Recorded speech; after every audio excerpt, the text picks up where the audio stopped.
A secretaria xeral do PPDG, Paula Prado, acompañada pola vicesecretaria territorial do PP da provincia da Coruña, Rosa Quintana, visitou a zona portuaria de Porto do Son, antes de participar na constitución da Comisión do Mar, un órgano co que os populares pretenden poñer en valor o sector pesqueiro galego, que seguirá a ser un dos seus principais eixes do seu programa. Non podemos olvidar que estamos nun momento importante para conseguir que a Unión Europea faga unha auténtica reforma da política pesqueira común, que se aporten os argumentos científicos que permitan deixar por a borda esa proposta da Unión Europea de limitar a pesca de fondo en 87 zonas,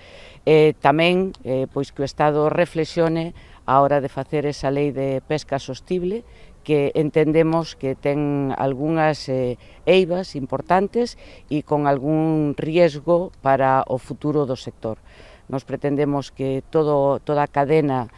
mar-industria pois teña seguridade xurídica, seipa aproveitar os seus recursos e siga acreditando, como decimos en Galicia, que Galicia siga sabendo amar. Precisamente un dos temas abordados nesa primeira xuntanza da Comisión foi a problemática da xestión do dominio público marítimo terrestre. Para os populares resulta prioritario que o Goberno central remate coas súas excusas e dea por fin o paso para que a costa galega deixe de estar xestionada dende un despacho de Madrid. Queremos que o Goberno de España deixe xa de poñer excusas, de decir que é unha competencia estatal e que, bueno, pois que o Goberno de Galicia non podemos xestionar dende Galicia algo que xa o Consello Consultivo dixo que non, que efectivamente que o Goberno de España estaba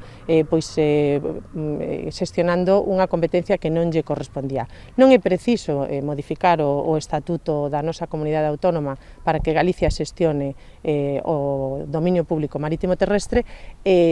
que deixen de xestionalo dende o Paseo da Castellana e dende Madrid e que nos deixen facelo pois desde aquí, desde o territorio, que é dende onde coñecemos realmente pois a situación e onde temos pois solucións aos problemas reais. A Comisión de Mar está presidida polo coordinador desta área, Antonio Basanta, e dela son membros tamén o eurodeputado Francisco Millán Mon, a deputada autonómica Teresa Ejerique e o deputado nacional Joaquín García Díez.